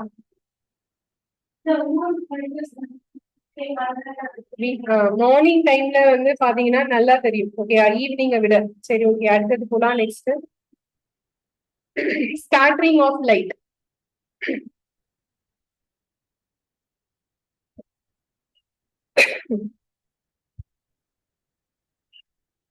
ஒளி சிதறல்.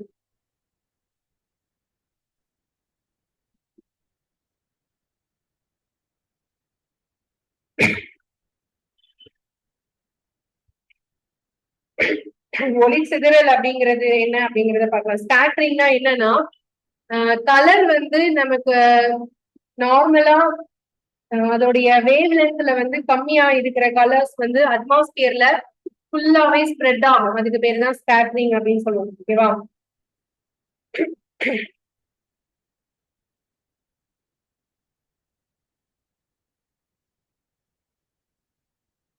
ஸ்கேட்டரிங்னா என்னன்னு எழுதிக்கோங்க. The scattering of light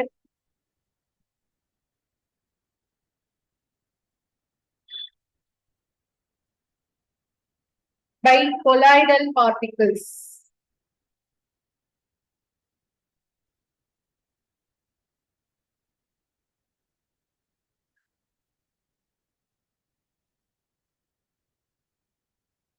Scattering of light by colloidal particles.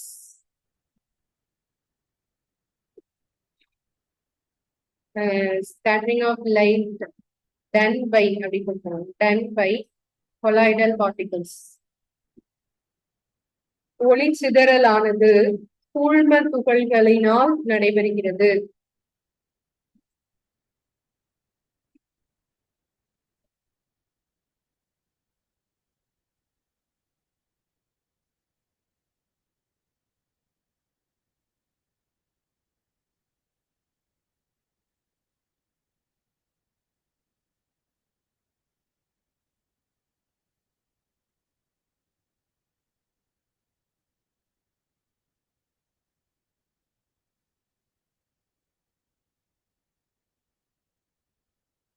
Scattering examples. அடுத்த பாயிண்ட், எக்ஸாம்பிள் ஃபார் ஸ்கேட்டரிங்ஸ்.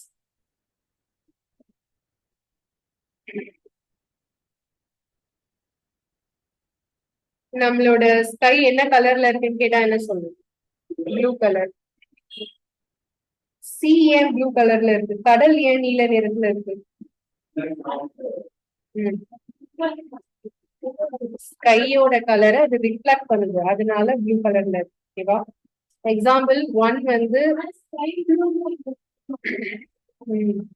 அதுதான் sky blue.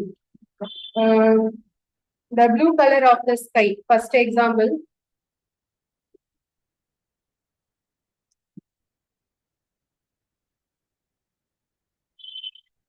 blue color of the sky.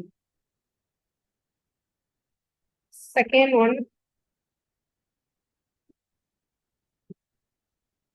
color of the sea.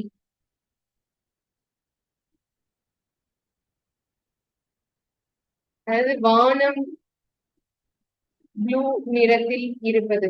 ஏன் அதை மட்டும் ப்ளூ நிறத்தில்னு சொல்றேன்னா அந்த இடத்துல ஒரு கன்ஃபியூசன் வரும். வானம் ஊதா நிறத்தில் இருப்பது, வானம் நீல நிறத்தில் இருப்பது, எது கரெக்ட்? நீல நிறத்தில். அது ப்ளூ கலருக்கு நீல நிறம் சில புக்ல இருக்கும், சில இதுல மாறும். அதுக்காக தான் ப்ளூனே படிச்சுக்கோங்கன்னு சொல்றேன். ஓகேவா? அப்புறம் கடலின் நிறம், கடல் நீல நிறத்துல இருக்கிறது. ஓகே, சோ அதுக்கப்புறம் என்ன எக்ஸாம்பிள் சொல்லுவோம் அப்படின்னா, ஓகே இது ரெண்டு மட்டும் எழுதிக்கலாம். இது இந்த இடத்துல இன்னொரு பாயிண்ட் நோட் பண்ணும்.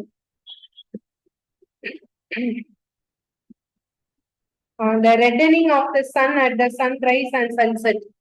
அந்த சூரியன் உதிக்கும் போதும் மறையும் போதும் சிவப்பு நிறத்தில் இருக்க காரணம் அதுவும் ஸ்கேட்டரிங் தான்.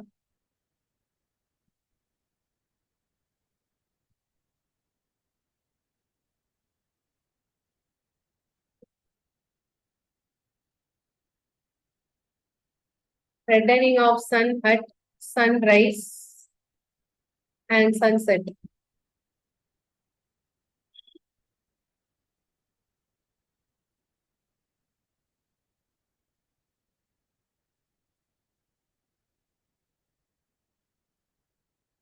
சூரியன் உதிக்கும் போதும் மறையும் போதும் சிவப்பு நிறத்தில் இருப்பது.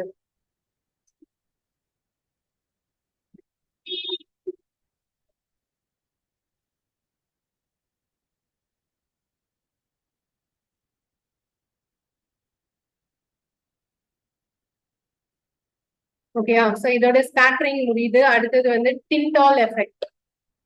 அடுத்த சப்டாபிக் டிண்டால் எஃபெக்ட், டிண்டால் விளைவு. டிண்டால்ங்கிறது ஒருத்தரோட பேரு, சோ அவர் தான் இதை கண்டுபிடிச்சாரு. சோ அதான் டிண்டால் எஃபெக்ட்.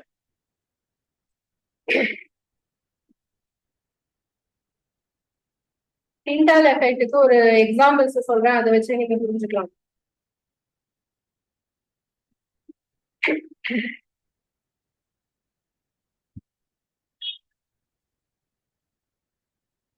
ஒரு சின்ன எக்ஸாம்பிள் சொல்றேன். உங்களோட வீட்டுல காலையில வந்து சன்ரைஸ் ஆகக்கூடிய கிழக்கு திசை நோக்கி உங்க வீட்டுல ஒரு ஜன்னல் இருக்குன்னு இமேஜின் பண்ணிக்கோங்க. ஸோ நீங்க வந்து மார்னிங் எழுந்திருக்கும் போது அந்த ஜன்னல் வழியா சன்லைட் வந்து உங்க மேல படுதுன்னு வச்சுக்கோங்க. அந்த சன்லைட் உள்ள வருது இல்லையா, அப்ப அதுல வெளிச்சம் தெரியும்ல, அதுல பார்க்கும்போது இந்த டஸ்ட் பார்ட்டிகிள்ஸ் அப்படியே அங்க எங்க மூவ் ஆயிட்டே இருக்கும் இல்லையா, தூசி வந்து அப்படியே பறந்து போற மாதிரியான ஒரு காட்சியை ஞாபகம் வச்சுக்கோங்க. அப்புறமா இன்னொன்னு, இப்போ நம்ம வந்து டிஜிட்டல் தியேட்டர்லாம் வந்துருச்சா, இந்த டிஜிட்டல் தியேட்டர்லாம் வர்றதுக்கு முன்னாடி வந்து தியேட்டர்ஸ் எல்லாம் எப்படி இருக்கும் தெரியுமா? தியேட்டர்ஸ்ல வந்து என்ன பண்ணிருப்பாங்கன்னா ஒரு பெரிய ஸ்கிரீன் தான் வச்சிருப்பாங்க. அந்த ஸ்கிரீன்ல வந்து பின்னாடி இருந்து ப்ரொஜெக்டர் மூலமா என்ன விழும், அந்த லைட் வந்து அங்க விழும். ஸோ அந்த ஸ்கிரீன்ல தெரியும். அதுக்காக ஒரு சின்ன ஹோல்ஸ் மாதிரிலாம் செட்டப் பண்ணிருப்பாங்க செவர்ல. ஸோ இந்த மாதிரி இருக்கும். இப்போ நீங்க பார்த்துட்டு இருக்கிற ப்ரொஜெக்டர் இருக்குல்ல, கிளாஸ்ல டைரக்ட் கிளாஸ்ல இவங்க பார்த்துட்டு இருக்கீங்கல்ல, இதுல எப்படி நான் இங்க எழுதுறது அங்க தெரியுது. இதெல்லாம் என்ன எஃபெக்ட்? Tyndall effect. சரியா? இந்த ரூம் ஃபுல்லாவே என்ன இருக்கு, அட்மாஸ்பியர் இருக்கா, டஸ்ட் பார்ட்டிகல்ஸ் மூவ் ஆயிட்டே இருக்குமா.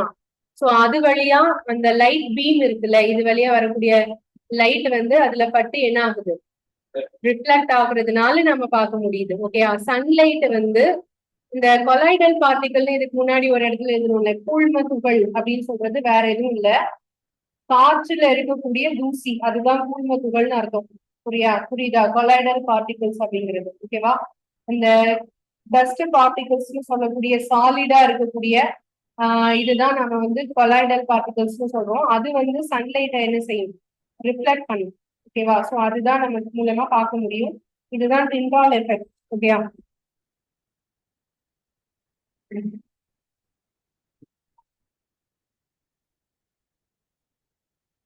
ஸோ இது என்னன்னு ஃபர்ஸ்ட் நோட் பண்ணிக்கோங்க. The Earth's atmosphere is a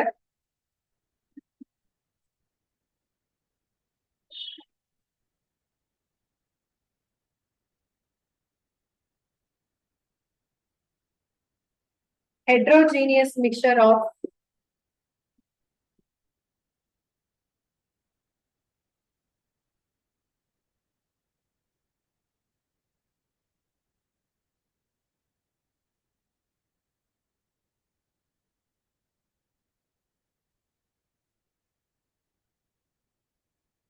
minute particles.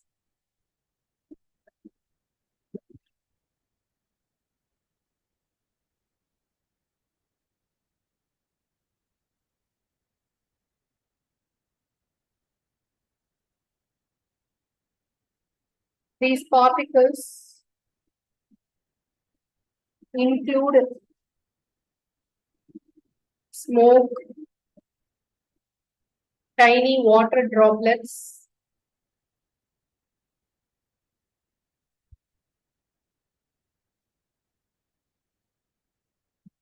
suspended particles of dust and molecules of air.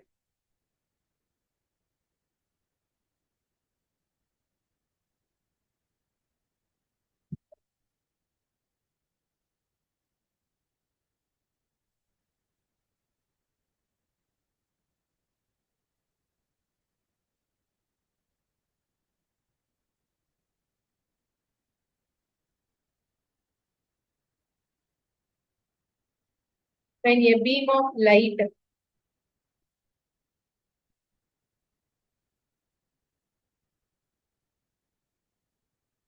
strikes such fine particles,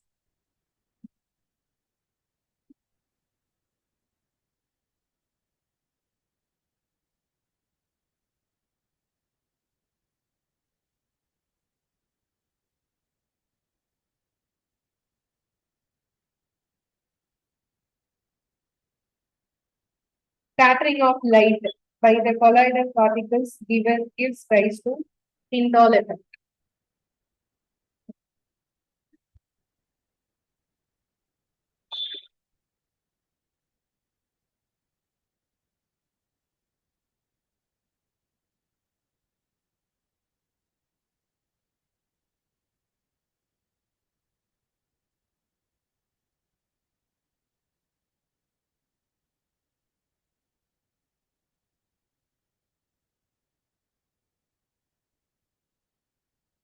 Gives rise to Tyndall effect.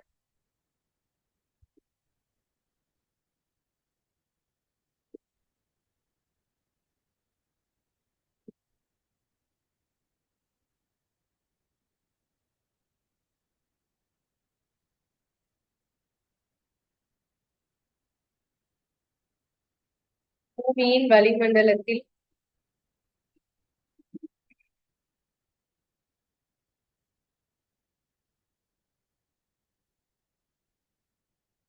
மிக சிறிய அளவில் துகள்கள், புகை, நீர்த்துளிகள்,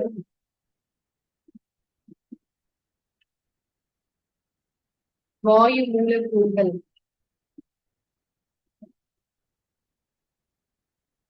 ஆகியவை காணப்படுகிறது.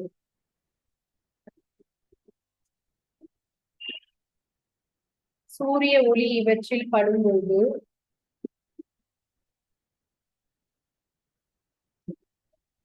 அவை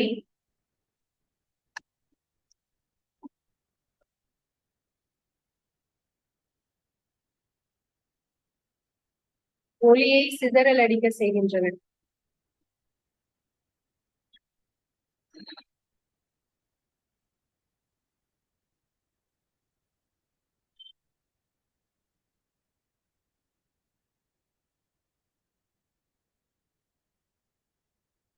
இந்த ஒளி சிதறலின் நிகழ்வே டிண்டால் விளைவு எனப்படும்.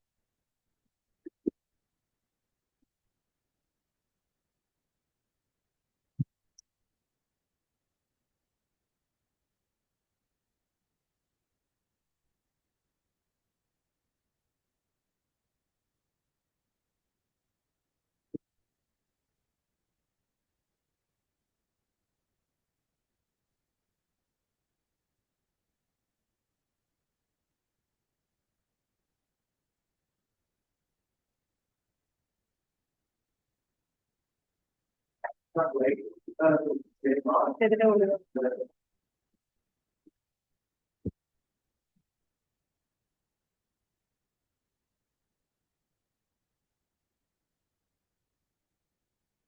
நோட் பண்ணியாச்சா? லாஸ்ட் இன்னும் 2 பாயிண்ட் மட்டும் நோட் பண்ணிக்கோங்க. Wave length of colours. நம்ம 7 கலர் சொன்னோம்ல, அதுல வந்து வேவ் லென்த் கம்மியா இருக்கிற கலர் வந்து எது அப்படின்னா ப்ளூ. ப்ளூ நாம வந்து ஸ்கேட்டர் ஆகக்கூடிய லைட்லோட கலர் மட்டும் தான் சொல்லுவோம். வயலட், இண்டிகோ வந்து இதுல நம்ம எடுத்துக்கவே மாட்டோம், ஏன்னா அது கண்ணுக்கே தெரியாது. ஓகேயா? சோ அதனால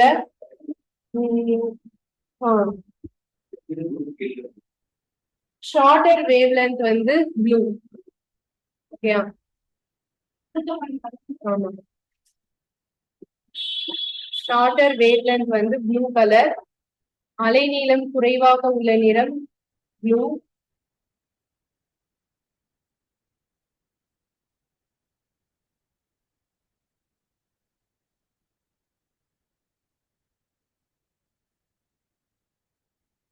கிரேட்டஸ்ட் வேவ் லென்த் வந்து ரெட். ரொம்ப தூரத்துல இருந்து கூட ரெட் கலர் என்ன செய்ய முடியும், நம்ம பார்க்க முடியும். அதனாலதான் இந்த சிக்னல்ல, ட்ரெயின்ல வந்து இந்த பச்சை கொடி காட்டுறது, அப்புறம் இதெல்லாம் சொல்றாங்கல்ல பிளாக், அதெல்லாம் வந்து எதுக்காக வச்சிருக்காங்க? ரெட் கலர்ல. வேவ் லென்த் அதிகம், ரொம்ப தூரத்துல இருந்து கூட நம்ம அதை பார்க்க முடியும். கிரேட்டஸ்ட் வேவ் லென்த் வந்து ரெட் கலர். அதிக அலைநீளம் கொண்டது சிவப்பு.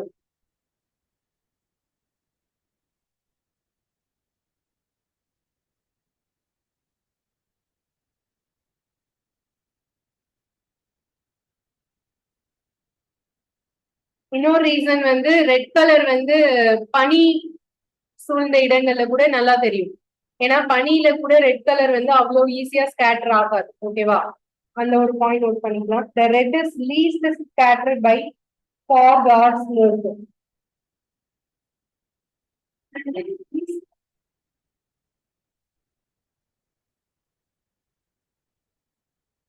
Fog என்னப்பா?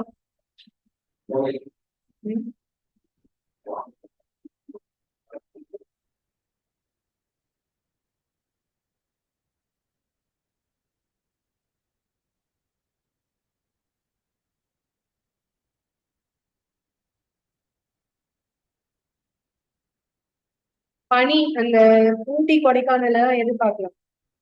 ஃபாக் பார்க்கலாம். அப்படின்னா என்னது? அதிகாலை நேரத்துல எதிர்க்க உள்ளது தெரியாது, சோ அந்த மாதிரி பனி மூட்டமா இருக்குன்னு சொல்லுவாங்கல்ல, அதுதான் பனி மூட்டம் தான் ஃபாக். ஓகேயா? பனி மூட்டம் மற்றும் புகை உள்ள இடங்களில் சிவப்பு நிறம் குறைவாகவே சிதறல் அடிக்கப்படும்.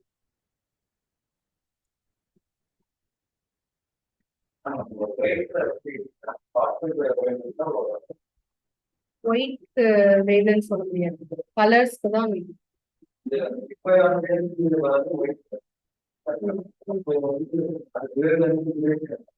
சன்லைட்டோட இதுதான் வேவ்லென்த் ஒயிட். ஓகேவா?